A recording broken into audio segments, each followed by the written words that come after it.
Oh, hey, what's up? How cringe was that? Anyways, welcome back to a new video. I have this little mic with me today. It is not plugged in, so it's just a prop. I thought it would be fun because in this video, I'm just gonna be yapping your ears off. So I thought it would be fun to make it feel like a podcast. I also have a little matcha with me, so this is very comfy, cozy, podcasty vibe. Today, as you can tell by the title of the video, we're going to be talking about spending time alone and learning to enjoy your own company. I've been wanting to film this video for some time now. I actually wanted to film this towards the end of last year, but I felt like at the time it wouldn't have been genuine. And right now I feel like I'm at a place where I genuinely enjoy my own company and spending time alone. So yeah, me last year would not be expecting this, but I'm very proud of the place I'm at.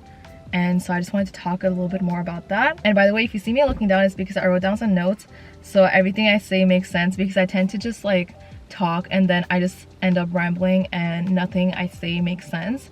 So this way everything is more cohesive. So yeah, before we get into the thick of it, I wanted to share a little background on how I got here.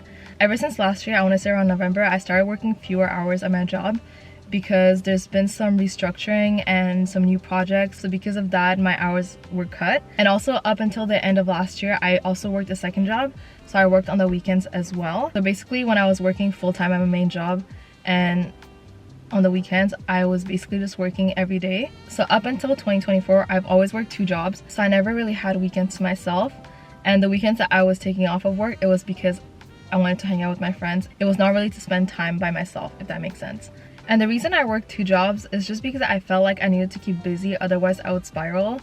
Like, I didn't need the money to like support myself. It was just so I could fill my schedule so I wouldn't have time with my own thoughts.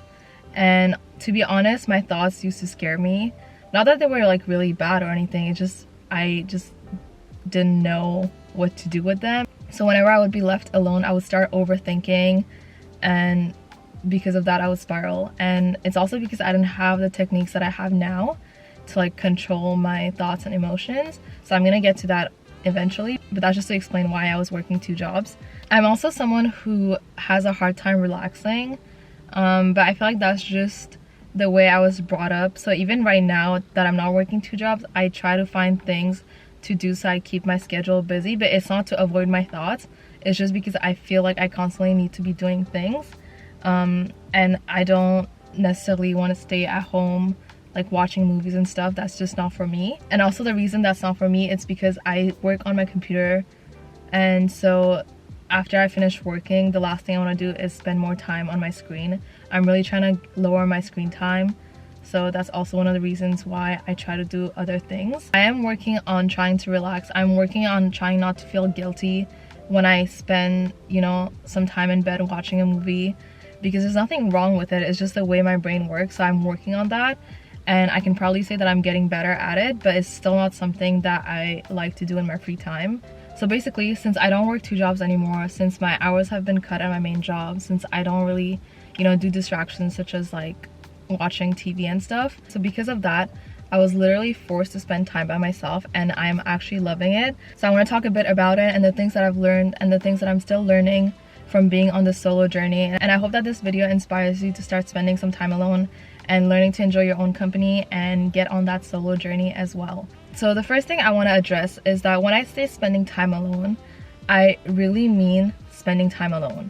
Like, there's a difference between being alone in your room, you know, like watching a movie or like watching a show or whatever it is, versus spending time alone with no distractions whatsoever, and that includes your phone. And so first of all, and I know I may sound like a grandma who's like, oh, technology is bad or whatever. Technology is great at a certain extent. I don't want to dive into it because there's a lot of things that I want to say about that, but I feel like right now in 2024, our phones or whatever like that we're using is not really a place that we go to. Like, we are surrounded by it, and I feel like at this point it's like another being. So I'll give you an example to explain what I'm trying to say. But I used to do this thing, and I feel like everyone does it. When I would feel alone, like in a room or whatever, like let's say at school, I would pull out my phone, even though I have nothing to do on it. Most of the time I would just go on the weather app, but I would pull it out so I wouldn't feel alone. And for whatever reason, it comforted me. I feel like my phone used to be my binky, and I feel like we all use our phones as binkies. And I really started to enjoy spending time alone when I let go of all the distractions, So like when I step out of my house, like for example today and like every other day when I'm spending time by myself, I try not to go on my phone unless if I have to text someone or, you know, take a picture. Those are really the only 2 reasons I would use my phone, or directions actually, so 3 reasons. Like other than that, I don't use my phone when I'm spending time alone. I really try to be in the moment. I try to be present with my own thoughts, and I know that it can be scary at first because it was scary for me, but I would suggest therapy if you think that your thoughts are that bad.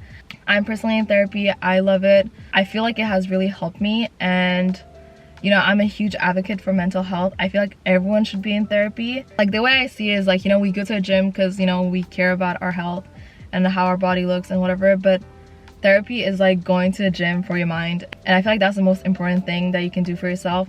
So I highly recommend, but I know that it's not the most accessible thing. Like even for me, it took like years to get the help that I needed. But if you think that you really need it, I would say, you know, go out, look for resources, you know, push yourself on the waiting list because it is worth it. And yeah, that's what I have to say on that.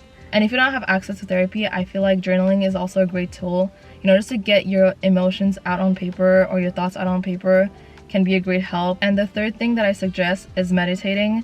I don't want to be that girl who's always talking about meditation, but I feel like it's such a great tool. It's a great tool to train your mind to be present and also to like control the thoughts and be aware of them. And ever since I started meditating, like seriously, like I do it every day, it's really changed the way I deal with my thoughts, and I can't recommend it enough. You know, I personally use Headspace, but there's so many tools out there that you can use for free to meditate, so might as well. I swear you're gonna notice a difference. Like meditation has genuinely helped me get a grip on my thoughts, especially since I have a very active mind. And that's not to say that it's easy. It's definitely not. Like I still struggle with it. It's a work in progress, but I'm working on it, and I genuinely have noticed a difference. So yeah, but basically all those practices help you make your mind your friend. And that's what I say to myself, like when I'm starting the day or whatever, I'm making my mind my friend. So that way I feel like my mind is working for me and not against me. And that has truly allowed me to like get a grip on my thoughts, and I can spend time alone and not spiral. So yeah. Also, spending time alone has a lot of benefits. For example, it allows you to learn more about yourself, and I think that's the greatest thing that's come out of spending time alone, especially when you're spending time like truly alone without any distractions. You can reflect on so many different things, like reflect on life, reflect on your relationships, reflect on a career. And by reflecting on all of that, you'll be able to pinpoint the areas in your life that work for you and that don't work for you. Spending time alone has given me so much clarity. Like I know what my values are, I know what things I want to do that align with them, I know what kind of people I want to be around that align with my values as well. I know what my personality is like, and that is something I struggle with, you know, growing up. I know what I like, I know what I dislike, I know what my humor is like. Basically, it's just given me so much clarity over like who I am. I feel like I'm at a place in my life where I don't need to fake a personality to get along with someone. Since I know who I am at this moment in this time, I feel like I can be my true authentic self around anyone and everyone, and it's honestly so freeing because I wasn't like this and I'm loving it. There's also other benefits from, you know, spending time alone and learning to enjoy your own company.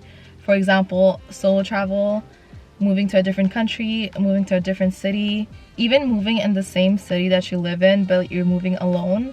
Like just being able to spend time by yourself and being comfortable with yourself is gonna help you, and you'll be able to enjoy anything that you do by yourself. And once you get to that point, you also don't have to wait for anyone to do whatever it is that you want to do. You can literally just go out and do them by yourself. And ever since I quit my weekend job, that's something I started doing on Sundays, because there's so many places in Montreal that I want to try, and I just started going to them by myself and, you know, taking my journal or taking a book and just like sitting outside, reading, taking notes, enjoying my coffee, for example. A few weeks ago, I actually went skating by myself. I put some music on, and I was thinking about this because 3 years ago in 2021, I tried to do the same thing and I couldn't even get out of my car. I took my skates with me, and, you know, I took my AirPods and whatever, and I got to the location and I froze. I couldn't do it. But a few weeks ago, I went out, I skated by myself, and it was the most fun I ever had. So it's just like those little things you can do by yourself and start enjoying your own company and being present and just having like a blast by yourself is like the most fun thing. Like I can't even explain it. And it's just like those little things. It doesn't have to be like a huge adventure. You can literally just go out to a coffee shop, go ice skating, you know, go thrifting, and like enjoy your company and just have a blast. Honestly, like I can't recommend it enough. I've been loving this solo journey. In fact, last week I went thrifting. I went to a few stores. I think I went to 3, and they were all over Montreal. And I didn't end up finding a single thing that I liked, but I had such a fun time just like driving around and like looking through the clothes that like I wasn't even disappointed after like that day, even though like I didn't find anything. So yeah, once you learn to enjoy your own company, I feel like those things, when something doesn't go your way, you can also, you know, find joy in that. So also coming off of that, I noticed that like now when something doesn't go my way, for example, not finding, you know, something that I liked at 3 thrift stores, I'm able to like find joy in the activity rather than like the outcome, if that makes sense. And if you told me this last year, I probably would have flipped, because I'm someone who likes to have everything like work out perfectly, and unfortunately life doesn't work that way. Like things won't go according to plan, and that was a hard pill for me to swallow, because I try to control everything I can. But I just have to let go and trust the universe, trust God that everything's gonna work out. I can't even believe the words that are coming out of my mouth, but I 100% believe in those words, if that makes sense. So as I was saying, the benefit of spending time alone is you can do whatever you want when you want to. And that's also great if you and your friends have a hard time, you know, finding a moment to meet. Like me and my friends, we all do different things, which is kind of funny, but it's also great. But because of that, we all have different schedules, and so sometimes we'll have to make plans like a month or 3 weeks in advance. And so instead of like just not doing anything for those 3 weeks, just do the things that you want to do by yourself and just have a great time doing them. And also for me, I realized that spending time alone has made me appreciate like hanging out with my friends even more. I obviously always appreciate like seeing my friends, but now I feel like there's a sense of gratitude, and I feel like I'm able to like fully be there with them, be there in the moment. And I feel like because of that, I find myself enjoying it more, if that makes sense.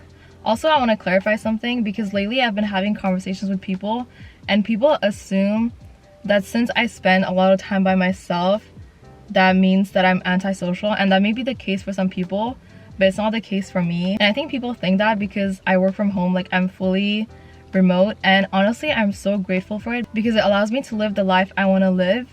And if anything, I feel like that has made me more social, because I feel like if I was going in the office 5 times a week, or even like a few times, I would come back home and I would be drained. Whereas now I can kind of work according to like my own hours, so I can start early, finish early, and then I can go hang out with my friends. So if anything, it has made me more social. And if I didn't enjoy working from home because I was lacking the social aspect, trust me, I would have went out and found another job. I'm not the kind of person who's gonna stay at a job where I'm miserable. I'm just gonna go out and find something else, because I feel like life is too short for us to be miserable, and I honestly enjoy what I do at work. So yeah, working from home or like spending time alone has nothing to do with being antisocial. Of course, that could be the case for someone, but for me, like I said, it's allowed me to be more social since I have more control over my schedule, and I put myself in social situations every day just like everyone else. So yeah, I just thought it was funny that people thought that, because also I'm a yapper to my core, so I love being social, I love talking to people. And yeah, I feel like it has nothing to do with being antisocial. And if someone thinks that you are being that way, maybe it's just because you don't want to be social with them, you know? And there's nothing wrong with that. So the last thing I want to talk about is tips on how to start enjoying your own company. And I kind of touched on this earlier, but just go out, you know, put your phone on do not disturb and do little things. It doesn't have to be anything spontaneous. Like start small. Like you can go to a coffee shop, journal, go thrifting, you know, biking, literally anything that you can do by yourself where you're not distracting yourself like with your phone or whatever, and you're being present is a great way to start. I'm also aware that this is not the easiest thing to do. It took me a lot of work to get here. Like I said, like 3 years ago, I couldn't even go skating by myself, but I'm happy that I put in the work, and I'm still working on it. It's still a work in progress, and I'm excited to see where my solo journey will take me. Anyways, I just yapped for so long, but I truly had so much fun talking to you, And I hope that this video inspired you or gave you the encouragement you needed to truly start enjoying your own company. I feel like 2024 is the year we all start enjoying our own company and spending time alone and going on our solo journeys and having a fucking blast. I also hope that you enjoyed this video. I thought that the format of it was so much fun, so I might do more of these, who knows. Anyways, if you enjoyed this video, make sure to give it a thumbs up and comment down below something that you enjoyed doing by yourself, and make sure to subscribe, and I'll see you guys with another video very soon. Bye.